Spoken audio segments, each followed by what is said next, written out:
South Street near some of the old haunts of Skinny Joey Merlino, the former mob boss of Philadelphia. Joey is in Florida and is telling anyone and everyone who will listen he's not coming back.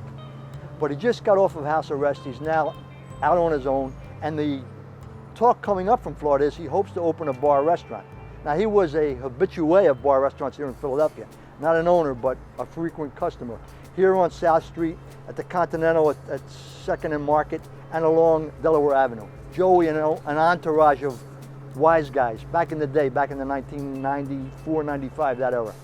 Now he's done 14 years on racketeering charges. Everything I'm hearing is he's doing very well. I'm told he's living in a condo in the Boca Raton area, 4 bedrooms, 2 baths, worth about 400 grand. And he's become part of the scene in South Florida. Others say he intends to open a bar restaurant, which is an interesting development given the fact that he's got a career criminal record and he probably would have trouble getting a liquor license. But I suspect he'll work out some situation where he's part of a restaurant operation down there. One of the things about Joey is, while he doesn't want to come back to South Philadelphia because of intense law enforcement scrutiny, I think he's always enjoyed the spotlight and the limelight and the celebrity, and he can certainly find that there as well. And that leads us to another development. According to a report in Dan Gross's column in the Daily News last week, Joey has begun discussing with some individuals about doing a movie based on his life. This comes right on the heels of Ralph Natale, the former mob boss, trying to shop a memoir. Joey and Ralph were two guys who enjoyed being center stage.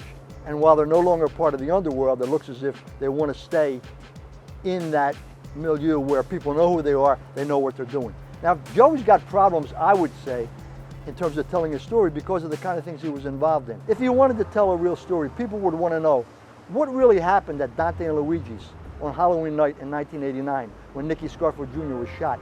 Joey Merlino has long been suspected of being the shooter that night. He's never been charged, never been prosecuted. What's he going to say about that?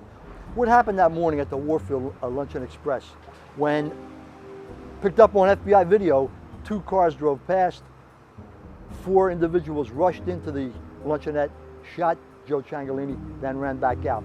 Nobody has been convicted in that case.